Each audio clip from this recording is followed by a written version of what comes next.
اس کے جواب دینے کے لیے آپ کو 100 کتاب پڑھنی پڑے گی. صلوات پڑھے محمد والے محمد.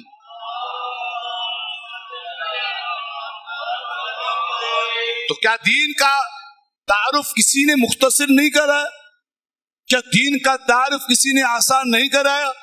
آپ کوئی سی بھی کتاب کا نام لیں ایک نان مسلم کے لیے، ایک دین کے انٹروڈکشن کے لیے، ایک دین کے تعارف کے لیے، جس کے اندر اصول دین بھی ہوں، جس کے اندر فروع دین بھی ہو، جس کے اندر معاشرتی زندگی بھی ہو، جس کے اندر نجی زندگی بھی ہو، جس کے اندر انسان کے ذاتی حقوق بھی ہو، جس کے اندر ہر چیز کا حق بیان کیا گیا ہو، اور اتنا سادہ بیان کیا ہو، غور کیجئے گا، اتنا سادہ بیان کیا گیا ہو کہ اگر کوئی شخص جس نے اسکول کے اندر 5 جماعت پڑھی ہے وہ بھی سمجھ لے، اور اتنا علمی ہو کہ اگر کسی پی ایچ ڈی اسکالر کو دیا جائے وہ بھی اس پر برسوں تحقیق کرے تو بھی مکمل نہ ہو.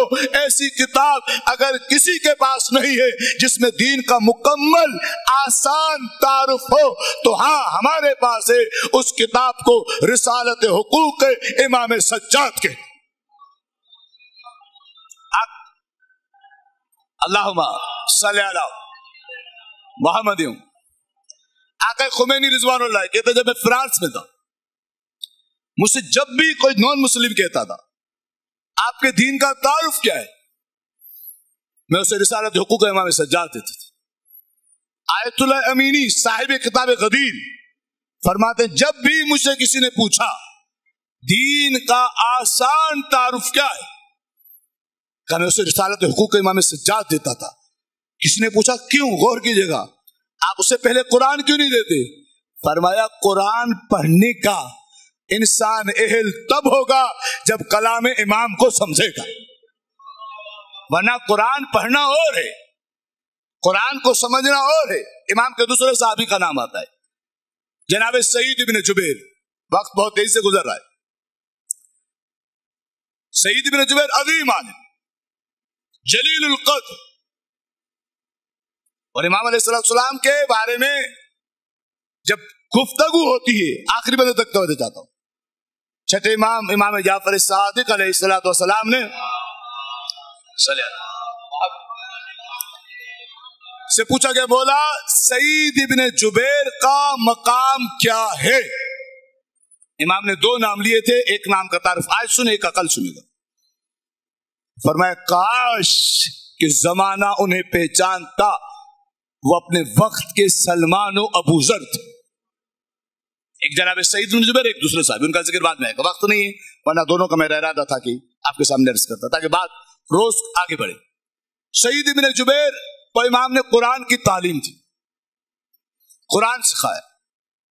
کیوں سکھایا قرآن؟ اتنا قرآن کا بڑا عالم بنایا کہ وہ لوگ بھی سعید سے ڈرنے لگے جو نعرے لگایا کرتے تھے حسبنا کتاب اللہ. سعید ان کو کتاب خدا سے جواب دینے لگے. سعید بن جبیر بہت بڑا عالم قرآن کا، اور سعید بن جبیر عظیم ترین شاگرد امام کا. سعید بن جبیر سے بیٹے نے پوچھا بابا آپ سعید سجاد کے پاس جب سے گئے ہیں، غور کیجئے گا، آپ کی زندگی تبدیل ہو گئی، آپ نے امام علیہ السلام کے پاس کیا دیکھا؟ توجہ چاہتا ہوں. سعید ابن جبیر کہتے ہیں اے بیٹا میں امام کے پاس نہ تعلیم حاصل کرنے گیا تھا، نہ ان کی صحبت میں بیٹھنے گیا تھا، میں تو ایک حاجت کے لیے گیا تھا جس کا تعلق دنیا سے تھا. لیکن جب میں نے امام علیہ السلام کے ہاتھ پر ہاتھ رکھا، اس ہاتھ کی برکت یہ تھی کہ میں دنیا کی حاجت کو بھول گیا، آخرت کی حاجت کے قریب آ گیا. میں امام علیہ السلام کے قریب آ گیا، اور میں نے امام علیہ السلام کے چہرے کو جب دیکھا تو میں بھول گیا میں آیا کیوں. میں سمجھنے لگا کہ حقیقت یہ ہے کہ میں امام سے کچھ سیکھ کے جاؤں. ہم امام کی خدمت میں بیٹھا، امام نے مجھے قرآن کی تعلیم دی. اتنا بڑا عالم سعید ابن جبیر کہ آج بھی سعید ابن جبیر کو عالم قرآن کہہ کر سلام کیا جاتا ہے. حجاج بن یوسف کا دور آیا، غور فرمائے گا، کہتا ہے کہ لوگوں کو قرآن پڑھاؤ، کہ اس نے نعرہ سیکھا ہوا تھا حسبنا کتاب اللہ، لوگوں کو اللہ کی کتاب تک مشغول رکھو، اہل بیت تک آنے نہیں دو. کہ لوگوں کو کتاب خدا کی طرف دو تاکہ لوگ کربلا کو بھول جائیں. کہ دیکھو جتنے لوگ قرآن پڑھاتے ہیں ان کا وظیفہ مقرر کرو, ان کو مراعات دو. جب ایک وزیر گیا تلاش کرتے کرتے کہا کہ حجاج ایک مسئلہ ہے. کہ کیا؟ کہ کوفے میں جو سب سے بڑا قرآن کا مدرسہ ہے اس میں بچے جب قرآن کو ہاتھوں میں لیتے ہیں تو لے کے کہتے ہیں حسین پر سلام ہو. جب قرآن کو ہاتھوں میں لیتے ہیں تو دشمن اہل بیت پر لعنت کرتے ہیں. کہا جاؤ اس کی بات بیٹھ کر سوچو سنو کہ وہ کرتا کیا ہے. اذان محترم, حجاج کا وزیر, حجاج کا جاسوس سعید کے مدرسے میں آنا شروع ہوا. جب آتا تھا سعید پہلے خوبصورت آواز میں قرآن کی تلاوت کرتے تھے. قرآن کی تلاوت کر کے بچوں کو کہتے تھے تم نے اس کے اندر آیت تطہیر کو سنا, بتاؤں آیت تطہیر کس کی شان میں نازل ہوئی تھی؟ کبھی قرآن کی کسی اور آیت کو پڑھتا جو اہل بیت کی شان میں آتی, بیان کرتا. وزیر اٹھا حجاج سے کہتے حجاج اس مدرسے کو بند کراؤ, توجہ چاہتا ہوں. کہا کیوں؟ کہا اس کے اندر کبھی سورہ مومنون پڑھی جاتی ہے, کبھی سورہ منافقون پڑھی جاتی ہے. جب مومنون کا سورہ پڑھایا جاتا ہے تو بتایا جاتا ہے یہ ان کے حق میں ہے جن کے دلوں میں محبت علی ہے, اور منافقون پڑھ کے بتایا جاتا ہے یہ ان کے اوپر لعنت ہے جن کے دلوں میں بغض علی ابن ابی طالب.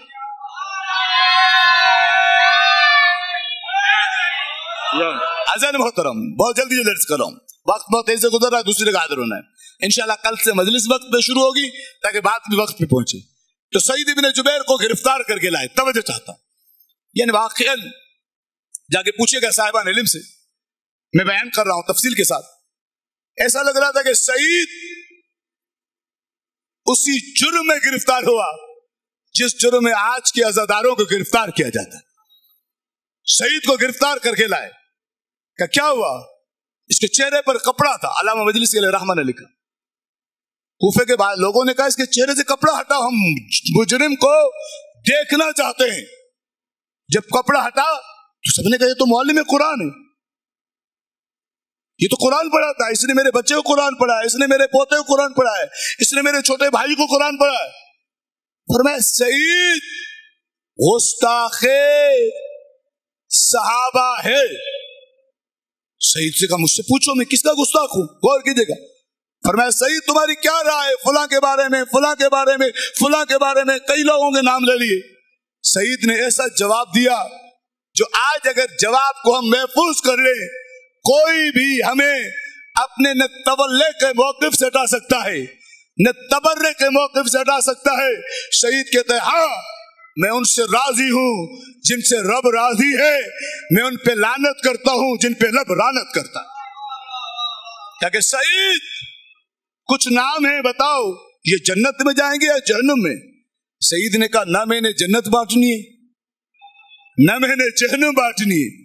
اگر جنت میں جانا ہوا ان سے ملاقات ہوئی تو بھی بتا دوں گا, اگر جہنم جانا ہوا تو بتا دوں گا. کہ سعید افضل کون ہے؟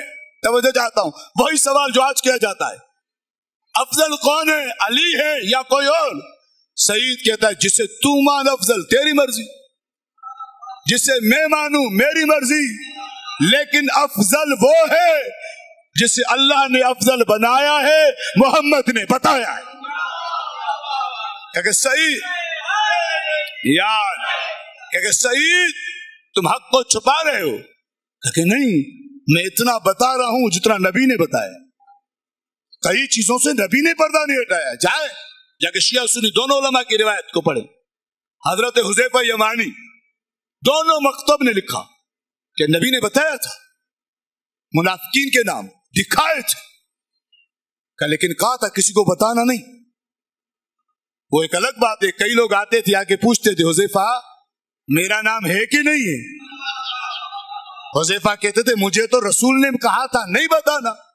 ضروری تھوڑی ہے کہ ہر بات بتائی جائے. یقین کریں ایک طالب علم کی حیثیت سے عرض کر رہا ہوں, دو چیزیں ایسی ہیں جو اپنا راستہ خود بناتی ہیں.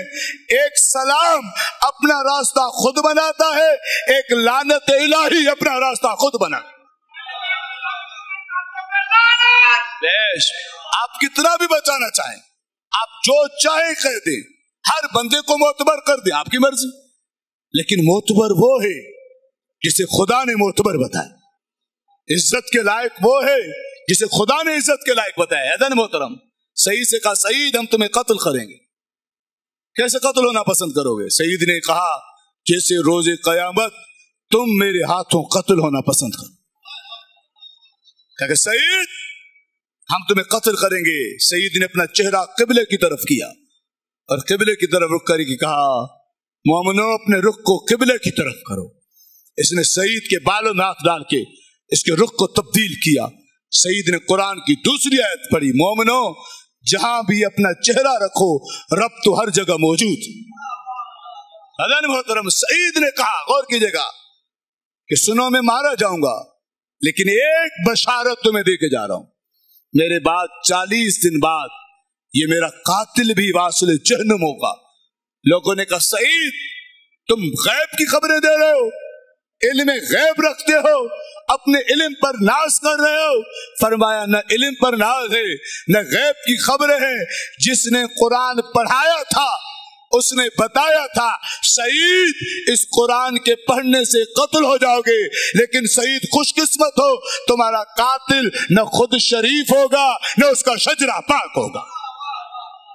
تو سعید کا قاتل واصل جہنم. اذن محترم, کبھی آپ نے سوچا ہے چاہے ابان ابن تغلب ہو, چاہے سعید ابن جبیر ہو, چاہے آپ ہوں, چاہے میں ہوں, چاہے کئی علماء کرام ہوں, ہم اپنے ذاتی موقف سے پیچھے ہٹ سکتے ہیں, ہٹ جاتے ہیں. واقعا ہمیں سے ہر شخص کے ذات دنیا میں کہیں نہ کہیں زیادتی ہوئی ہوتی, قرض کی صورت میں, میراث کی صورت میں, گھر کی صورت میں, تعلیم کی صورت میں ہم پیچھے ہٹ جاتے. اس پہ لڑنا چاہیے, لیکن ایک مقام آتا ہے ہم تھک جاتے انسان, لیکن کبھی ہم کربلا کے لیے پیچھے نہیں ہٹتے. وہی ہم جو اپنے وقت کی قدر جانتے کسی چیز کے لیے پیچھے ہٹ جاتے ہیں, اپنے بچوں کی عزت کے لیے پیچھے ہٹ جاتے ہیں, اپنے گھر کی حفاظت میں پیچھے ہٹ جاتے ہیں. کبھی سوچا ہے آپ نے یہ ڈٹ کے رہنا سکھایا کس نے؟ جس نے سکھایا اسے ابوالفضل العباس کہتے. شمر امان نامہ لایا, اور امان نامہ لایا کوئی نئی بات نہیں تھی عرب میں, بہت بڑی مثالیں موجود ہیں. حابیل کا قاتل بھائی ہے, یوسف کو کنویں میں پھینکنے والے بھائی ہیں. کہا کہ ہم سب کچھ دے دیں گے. عزادارو آپ نے 8 محرم کو مولا کی شہادت سنی ہوگی, میں نہیں پڑھ رہا. فرمایا سب کچھ دے دو گے؟ کہا کہ ہاں. کہا اس میں حسین ہوگا؟ کہا کہ نہیں.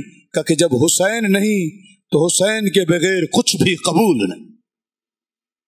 اپنی جان کو حسین پر قربان کرنا جس ذات نے صحابہ کو بھی سکھایا وہ حضرت عباس کی ذات. اور حضرت عباس کو کس نے سکھایا؟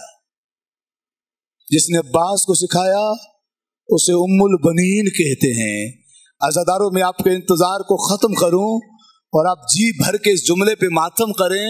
امام سجاد نے ابان ابن تغلب کو ہی بتایا تھا, ابان نبی کی غربت تب تھی جب حمزہ زمین پر گرے تھے, علی کی غربت تب تھی جب جعفر طیار جنگ موتا میں شہید ہوئے تھے. فرمایا حسین کی غربت تب تھی جب عباس نے کہا تھا آقا میری مدد کو. پھر مولا کرب کے کہتے ابان جب حضرت حمزہ گرے تھے نبی کے ساتھ مائیں نہیں تھی, جب جعفر طیار گرے تھے علی کے ساتھ بہنیں نہیں تھی, لیکن جب عباس گرے تھے حسین کے ساتھ زینب بھی تھی. خدا آپ کو کسی غم میں نہ رلائے. خدا آپ کو حضرت عباس کے غم کے علاوہ کسی غم میں نہ رلائے، اہل بیت کے غم کے علاوہ کسی غم میں نہ رلائے۔ ایک جلیل القدر عالم گزرے ہیں، مقدس اردبیلی، امام زمانہ سے توسل کیا، مولا میں حج پہ جا رہا ہوں، آپ مجھے کہاں ملیں گے؟ مقدس اردبیلی کو امام نے کہا، اربیلی مجھے ڈھونڈنا چاہتے ہو؟ کہا کہ ہاں۔ کہا مجھے وہاں تلاش کرنا جہاں عباس کے مسائل پڑھے جائے۔ کہا کیوں مولا؟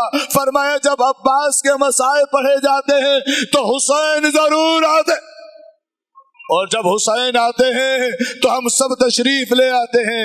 آزادارو، حضرت عباس کہتے ہیں جب طلوع فجر کے بعد طلوع شمس ہوا، میرے مولا آئے اور فرمایا آقا مجھے اجازت دیں۔ فرمایا عباس تم میری فوج کے سالار ہو، عباس تم میرے لشکر کے سالار ہو۔